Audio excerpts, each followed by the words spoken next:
you ask 100 people on this street, you are going to get one of two answers. Either why I exist, or I don't know. I don't know what the definition of purpose is, or it's why I exist. If the definition is why I exist, how does that help you? Here's the most important question we probably could ever ask ourselves. What is our purpose? It's something I know we deal with every single day. As we get older, it becomes even more pressing. And as we grow our personal brands, we really need to define that so that we can incorporate it into our content and our messaging. But defining that purpose, and especially defining it in a succinct way that makes sense to us and to other people, can be really difficult. So that is why I have on today Ian. Ian has over the last 20 years, Ian has helped more than 400 organizations define their purpose and become consistently uniquely remarkable through his proprietary blueprint process.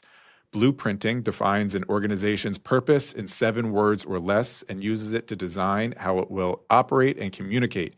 Ian has adapted this process for individuals so they can create a personal blueprint for a happy, productive, self-directed, and purpose-driven life. Sounds amazing. He is also an author, speaker, and coach, as well as a contributor to a nationally broadcast TV station. He co-wrote the book, Why Should I Choose You? Answering the most important question in business in 7 words or less, published by HarperCollins. So, Ian, welcome to the show. Thank you very much, Dave. I'm grateful to be here. Yeah, this is wonderful. We've chatted a little bit, started to kind of nerd out a little bit earlier about, what is a purpose and how a purpose might be different than maybe a mission or that or this. So why don't we start with kind of defining, when you say you help people define their kind of purpose statement, what is a purpose? Okay, so I'm really glad you asked that question, because on any podcasts you see on purpose and any articles that you read on purpose, anything you hear about purpose, it talks about everything around purpose except what purpose actually is. And that's one of the reasons why people are, notionally they agree with the idea of purpose, but they don't practice it because they don't know how, because they don't know what it is. So for me, my definition got coalesced by Pablo Picasso, the painter, because he has a famous quote where he said, "The meaning of life is to find your gift, and your purpose is to share it with the world." And I'm a simplifier by nature, so I just took those 2 sentences and made them into one, and I said, your purpose is to find your gift and share it with the world. Right? And basically what he's saying is figure out who the best possible you is, because it's really the only asset, or the most important asset that you have. Figure out who the best possible you are, and then share that with the world. So it just makes a lot of sense. And what it means is that purpose is not something that's out there. It's not something that you chase. It's something that's in here, and it's practical, tangible, and knowable. So your gift, another way of saying that, is what is it that makes you uniquely remarkable? And rather than saying your gift, that's the terminology that I use, because it's just more specific. Yeah. Right? What's the one thing at your essence? Whoops, sorry about that. That's reminding me to do the podcast. There you go. So, would you say does everyone have just one purpose or one unique gift? At your essence, there is one thing that makes you uniquely remarkable, and if you've got 3 or 4, then there's a common thread to those 3 or 4. That's the one thing that informs all of those, right? So if you go back to the sentence, my modified Picasso sentence, your purpose is to find your gift and share it with the world. Well, like I said, I use the expression to find what makes you uniquely remarkable. So your purpose is to discover that one thing at your essence that makes you uniquely remarkable and share it with the world. And as an example, mine is transforming confusion into clarity. That's my special gift. I have a passion for doing that. I have my own methodology for doing that.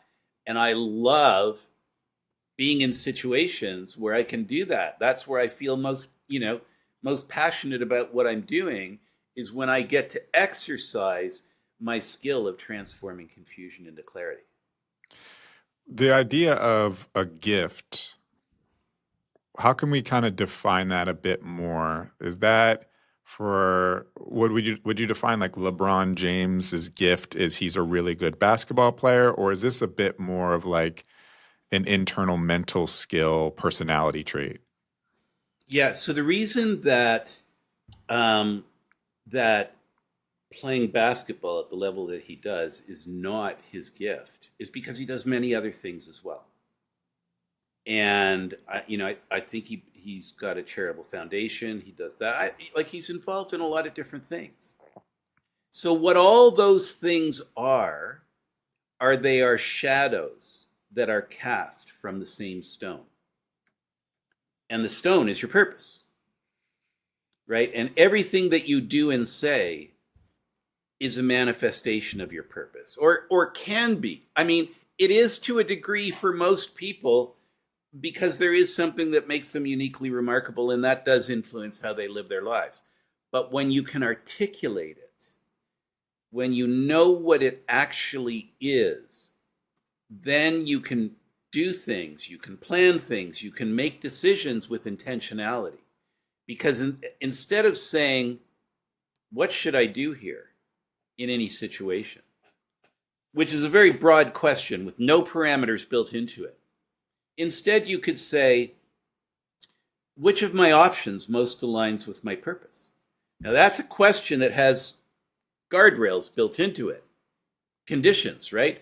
It's got to fit into whatever the option is, it has to nestle nicely inside of transforming confusion into clarity for me, right? And so we know your purpose statement and your purpose. I want to learn a bit more about how you actually came to that conclusion. What was like Sure. kind of your starting ground in the exploration of even being like, oh, purpose, this is important. I want to invest my time not only into figuring out my own purpose, but I think as a subsequent byproduct of it is to help other people find theirs. So, like, what got you into this whole topic or industry? Well, it started when I left university, although it wasn't purpose back then, right? But I was a copywriter in an advertising agency. I could write, um, but when I tried to apply it to be a copywriter, I was writing dribble. It was like cliche driven. It's 90% of advertising is crap, and that's what I was doing. I was perpetuating the crap, Fueling the crap. fueling the crap. But at least I had the awareness that I was enabling the crap. I was part of the problem. So I went to an art director and I said, "Can you make me a sign that says, 'Is this true?'" And I taped it up on the wall behind my typewriter.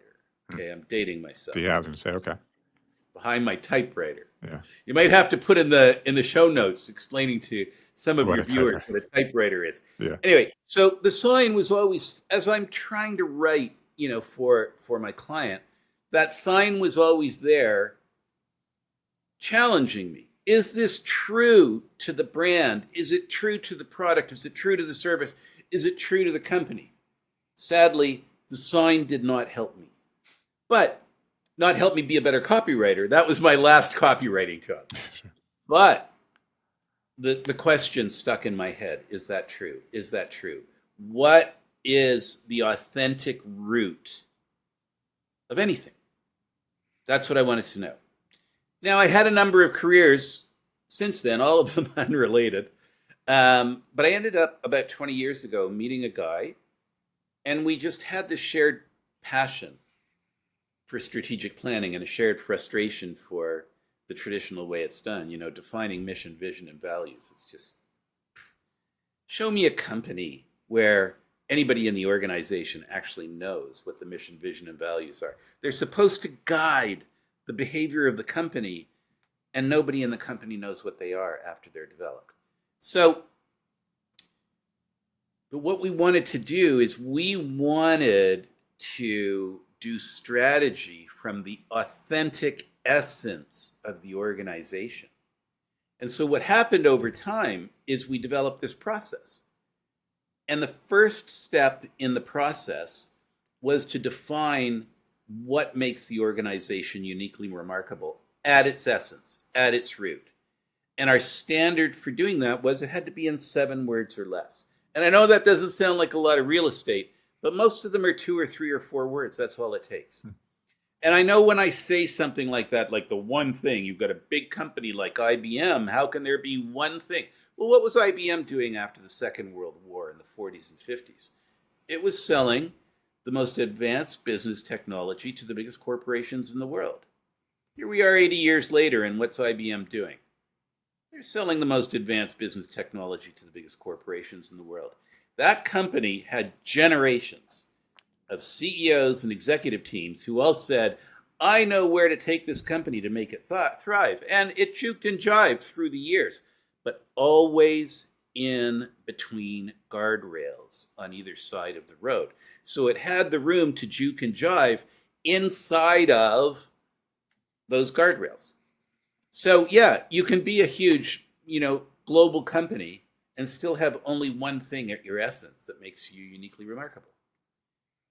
So that was the creation of the blueprint process. 3 steps: define what makes you uniquely remarkable, and then have that guide everything that you say, all your branding, marketing, and sales, and everything you do, all your operations, your product development, your service delivery, your manufacturing, all of that.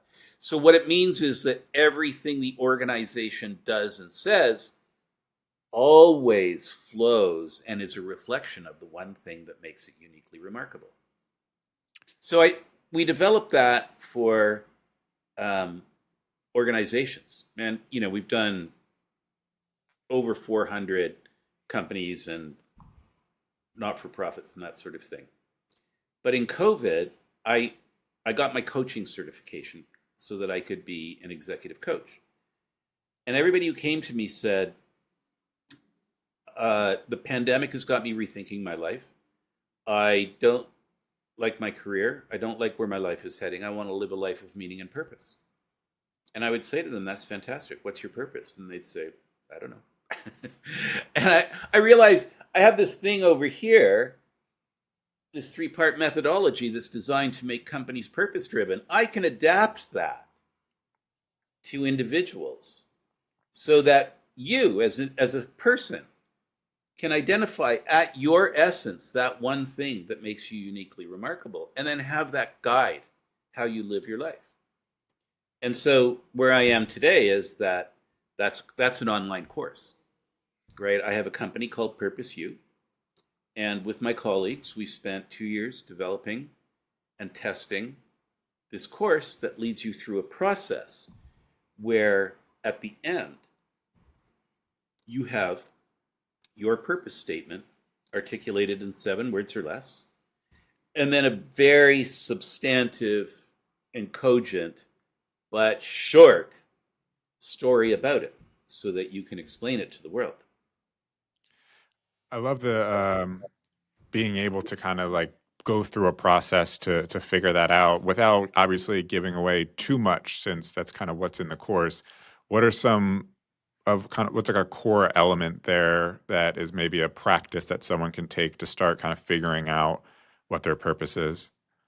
Okay, so a core element and what can someone do now are 2 separate things. So I'll address them separately.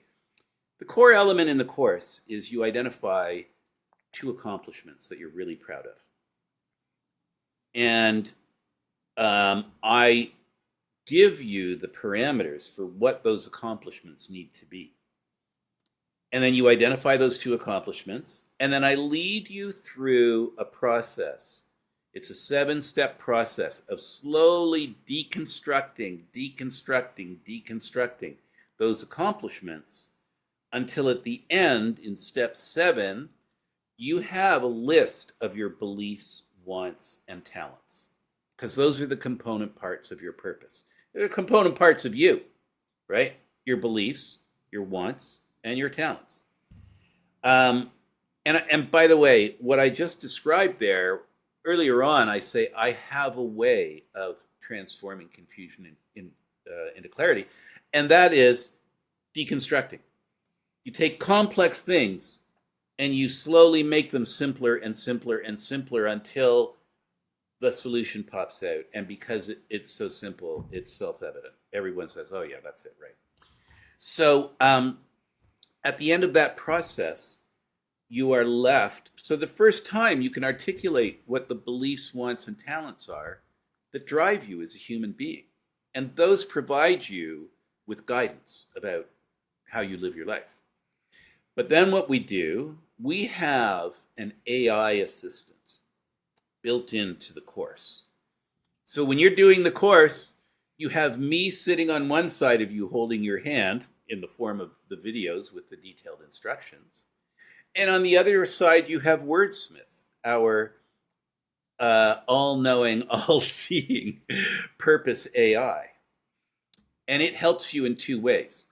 When you're trying to articulate something and you can't really find the words, you're not happy with how you're expressing it, you can get Wordsmith to help you to express it in a way where you say, yes, that's what I'm meaning to say. That's what I'm meaning to say.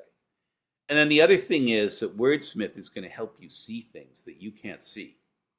It's going to look at things like your beliefs, wants, and talents, and it's going to glean insights from your beliefs, wants, and talents that you can't see that help you move through the course until in the end you have your purpose in 7 words or less.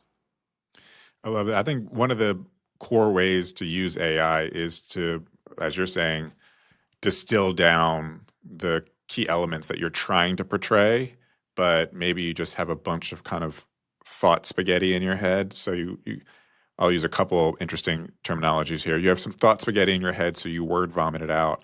And this is actually how I do a lot of my content ideation is I'll go into my Notion document and I'll just word vomit the thing that I'm trying to say. And then I have like an AI prompt already set up in my tool that I use.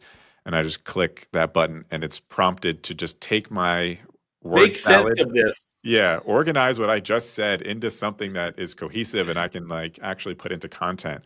So yeah, I love that fact that you have That's that a great word. idea, but that's what Wordsmith will do for you in the course as well. Yeah.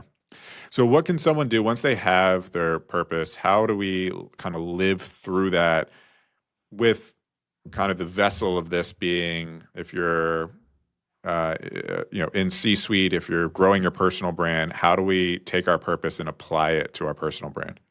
Okay. The reason this is such a great question is because what you're basically asking me is what's the practical application here? Right? Because purpose usually lives in the world of woo woo. And that drives me crazy. I understand why. It's because of how everybody talks about purpose. And it's about how purpose experts talk about purpose. It all makes it sound so woo woo and conceptual.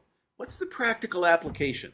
Here's the dirty little secret about purpose is all it is at the end of the day is a decision making tool. It helps you make better decisions, right? So I'll give you an example. Um, I had a client who was 5 years from retiring.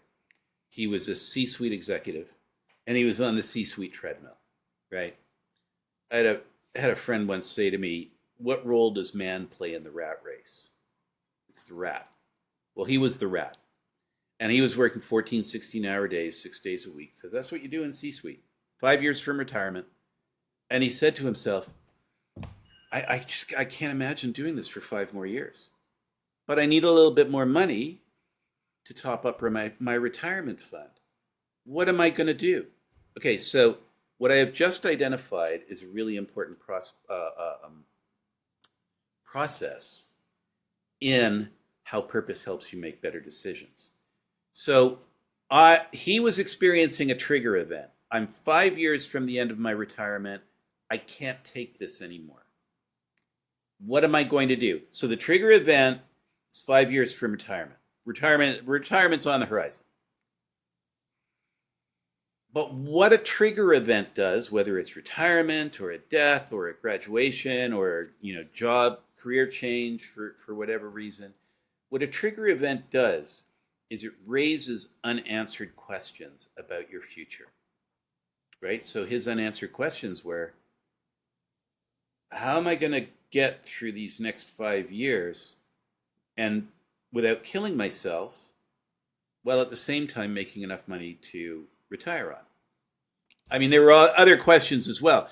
But as long as you have, that's step two, is the unanswered question. Step three is that means that you are experiencing uncertainty. And then what happens when humans feel uncertainty? That's step four. They feel anxiety or even fear if it's extreme, right? So that's where he was. And so we figured out his purpose. Now, he was a chief communications officer, spent all his years in marketing and communications. And his purpose ended up being make it simpler. That's what he did his whole life in communications. How do I take this complex issue and make it simpler so that people can understand? But the epiphany that came to him when he realized that his purpose was to make it simpler is that he had made his life way too complex. And he needed to make more money to have his target goal at 65. But it wasn't a lot of money. And so what he was able to do was give himself permission to make his career simpler. And he resigned as a senior executive and took a job as a staff writer in a technology association. So he would go in at 9, clickety, clickety, clickety all day, which, he could do with his both arms tied behind his back. And at 5, he'd go home and he wouldn't think about work until 9 o'clock the next morning. And he did that for 5 years.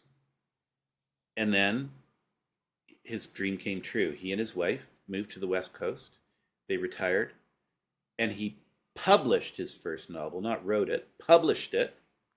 And he's writing his second novel. So he made a series of decisions. And again, what I said before, he didn't say, oh, what should I do? Because there's a whole world of possibilities available to you, most of which are bad. But when you say, what opportunities, what possibilities are available to me that are aligned with my purpose, making it simpler? It's like, oh, you know what? I could get a job as a writer making $70,000, $80,000 a year. It's probably a tenth of his previous salary, and achieve my financial goals and have my stress go from 9 to 3. Sure. That's what he did. Now, I mean, helping people define their purpose is a pretty I would say important job. A lot of people are constantly trying to figure that out for themselves. And I feel like everyone in the world, if you're a human, wants to be able to define that. So I almost feel like your avatar, your ideal client is the world. But do you kind of focus in more so? Do you specialize in who you typically help define their purpose for? People are ripe for looking for their purpose when they experience a trigger event, because that's when they really, so let's say you're doing career change, and career change can happen in one of 3 ways. You can choose to look for another job, you can be laid off, or you can be fired. So in each of those circumstances, oh gosh, I just forgot the question. I'm sorry, Dave. Get me back on track. No, I was saying who. Well, you kind of, I think, Oh, speaking yeah, to it. yeah. Yeah, who? So, Yeah, yeah, so it's situational. People are ripe for purpose when they experience a trigger event like career change. So let's say you get laid off. Well, you weren't expecting that, or maybe you were, but even still, it's like, where am I going next? Will I like that job? Will I like that company? Will I fit in? Will they accept me? Am I an imposter? Am I going to fail there? All these questions, right? So when you're feeling that anxiety or even fear, you also start thinking about your life in general.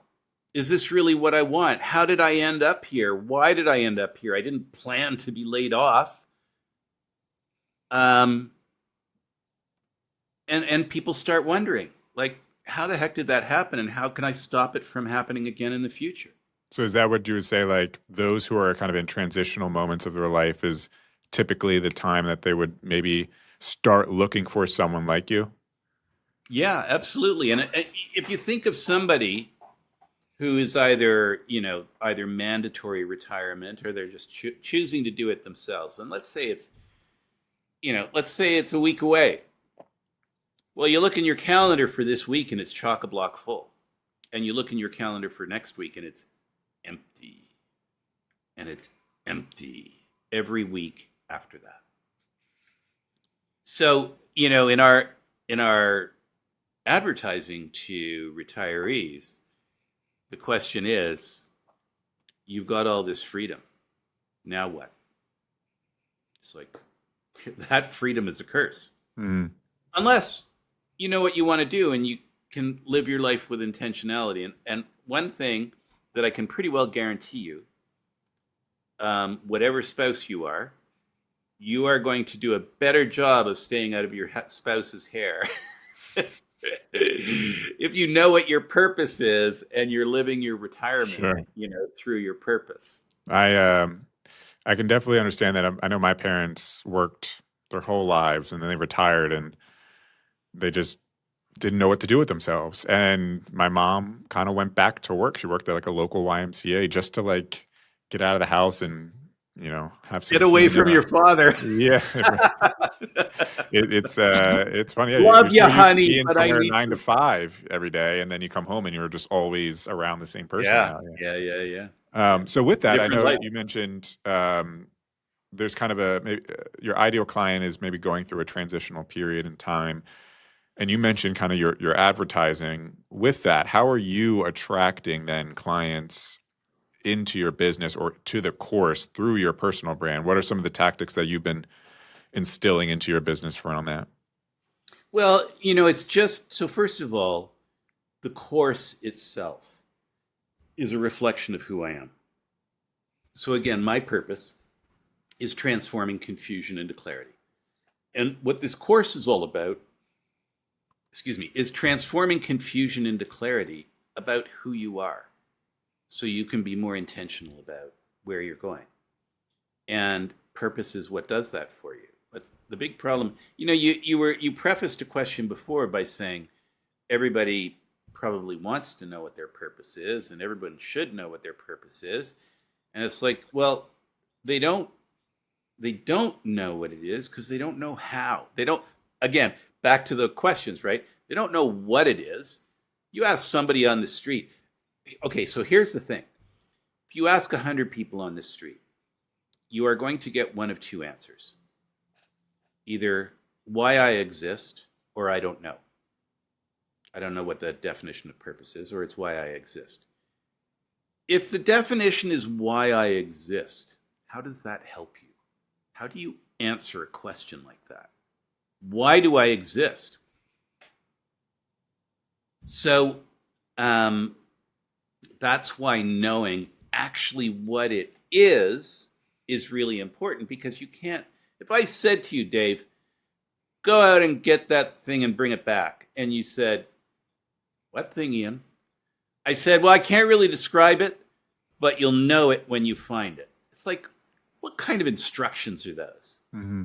So, that's why I developed the course, so that there is a step-by-step roadmap to purpose, and then you completely understand the practical role it will play in your life in helping you make better decisions. And here's why. This is hopefully the convincer on why your purpose helps you make better decisions. The components of your purpose, right? The atoms that make up the purpose molecule are your beliefs, wants, and talents. So all your purpose is a 7 words or less expression that captures, that is the common thread of your beliefs, wants, and talents. So when you say, I am making this choice because it's aligned with my purpose, what you're really doing is you're saying it's aligned with my beliefs, wants, and talents. And that's why it just feels so right. Mm. It makes logical sense. Of course, this is why I would choose this. And it feels right. Like it resonates on a deep emotional level with you. So I know it sounds like you have a lot of great opinions and or um, anecdotes about how to differentiate and define purpose and why it's important. Obviously, podcasting is a way that you're getting that message out. Otherwise, what are some other avenues that you are kind of disseminating that message so that people can, if you walk up to a person on a street, they can finally have the right definition of purpose? Like, how are you getting your message out so that people are understanding that you have a service that you can help them with? Well, I'm just at the beginning stages of that. And, it's not like there are competing definitions because really there's my definition. And then if you read academic journals on people who study purpose, you can read their definitions. But if they don't make your eyes glaze over, you're a smarter person than I am. So, but in terms of promoting the business, I am. So I have a very concrete philosophical foundation for my beliefs about purpose and for the course that results from that. And really, what I'm doing is I'm selling that philosophy, that this is what purpose is, and this is the power that it can give you because it's not this woo woo thing. It's this cool, tool that helps you make better decisions. That's what I'm evangelizing. So you will see that. I mean, obviously in our advertising we have to advertise, but you'll see that philosophy reflected in every piece of advertising that we do. Yeah, I would love to see kind of as like a content strategy. You talk about going up to someone on the street and kind of asking them what their purpose is as kind of as one of your examples, but I would almost love to see that as a man on the street kind of content, boots on the ground, like content strategy where you do go up to people and say like, what is your purpose, and see how many people actually have that defined. And that be kind of like a running content theme, because I think that would be an interesting category for people to listen to anyway. Like what are people's purposes? But then also the confusion of people not knowing is kind of part of the old solution that you have. I think it would be kind of an interesting way to combine the two. Yeah, I can pretty well guarantee you what the outcome of that would be is that 90% of people would say I don't know, and the other 10% would talk for 30 minutes explaining what their purpose is. And at the end they'd say, "Did that make sense?" Yeah. Because it didn't It really wouldn't be make sense to 7 words them. or less. It would not be 7 words or Yeah. less. Or you know what? But like a lot of people will say something like, what you would expect Bruce Springsteen to say. You'd expect Bruce Springsteen to say, "My purpose is to bring beautiful songs to the world." And it's like, no, no, that's a manifestation of your purpose, Hmm. but it's not your purpose.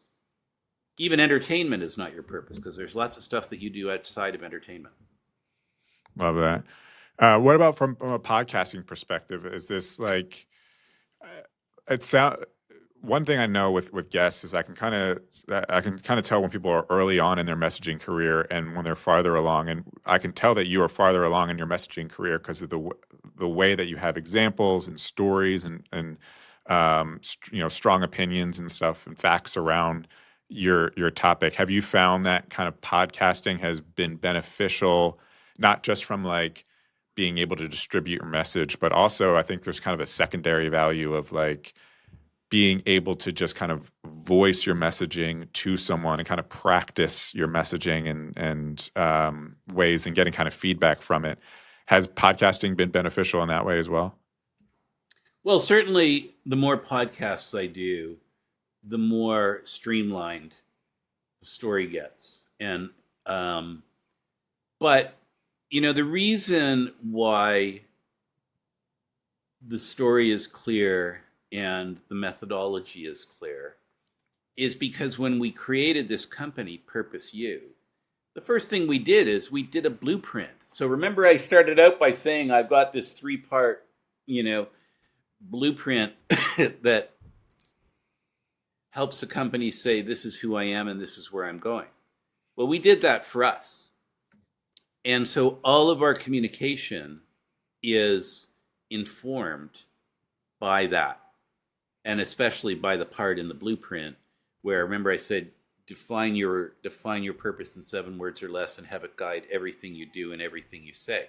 Well, it's in the part of the document where we design the top level strategic narrative of the organization that then gets handed over to everybody who does communications, from the chief marketing officer on down, and all the external communication suppliers. They all use that to guide the messaging, and we have that. So any one of us, can come on here and tell you this story, maybe not with the passion that I do, and the depth that I do, but still, it would be, what would be music to my ears is if, when somebody heard my story, they said, wow, I haven't heard that story before. It's very interesting and very powerful. Because what it means is I've communicated what makes me or the organization uniquely remarkable. The listener got that. And then they said, and it has substance. Mm. Right? And that's what's missing from 90% of advertising. There is a telecom, big telecom company, which I won't identify, and they have this service that's called Telecom Plus, and they start the commercial by saying, "What's the plus?" And it's like, oh, I hate companies that have plus in their name because they never tell you what the plus is. But here's this telecom's going to tell me what the plus is. And the rest of the 30 seconds is people dancing around saying, we have plus, we have plus, we have plus, without ever saying what the plus is. None of my blueprint clients have that problem. They know the essential value of the company, and they can communicate it very easily. Love it. Ian, this has been great. Very important episode for people to listen to. We all need to find our purpose, especially as personal brands who need to represent it through everything that we do and all of our messaging and marketing. So, Ian, what's one core takeaway that you want to say to the audience about purpose? That if you could just bottle everything into a few sentences. I know you like to condense down into short words. So, what's something that you would speak to the audience about purpose? So, it's going to be a little self-serving, but the thing is that the traditional way of trying to figure out how to figure out your purpose is to read books, maybe check out some online stuff, and do a lot of noodling, and it doesn't really get you anywhere. So I know it's self-serving, but I would encourage you, if you want to figure out your purpose, that you take the course, or somebody else's course even, but just take a course so that you're led step by step. But here's one thing you can consider before you ever do that, and that is this question.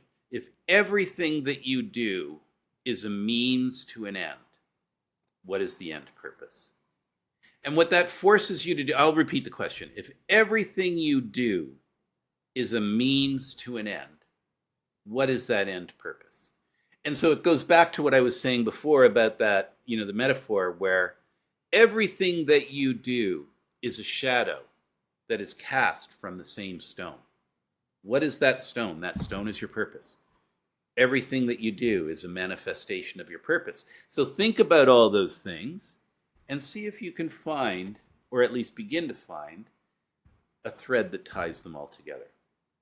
And if people wanted to check out that course or anything else around you, where are you sending people? Well, that's Purpose U. So purpose and the letter U, as in purposeuniversity.ai. That's where you go.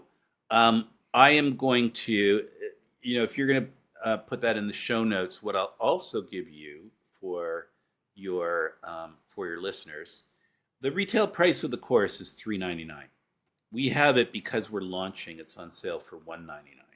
But on top of that, for your podcast listeners, I will give you a discount code that gives them an additional 50% off. So the course will be $99. And not only can they use that discount code, but they can give it away. So you can give the gift of purpose to family, friends, co-workers, whatever. Love that. Give the gift of purpose. That's a lovely line. All right, Ian, I appreciate you being on today. This was a great chat and sharing all your insights on purpose. Dave, it was a lot of fun. I am very grateful for the opportunity to talk about this with your audience. Thank you. For sure. All right. See you all in the next episode of the Personal Brand Blueprint podcast.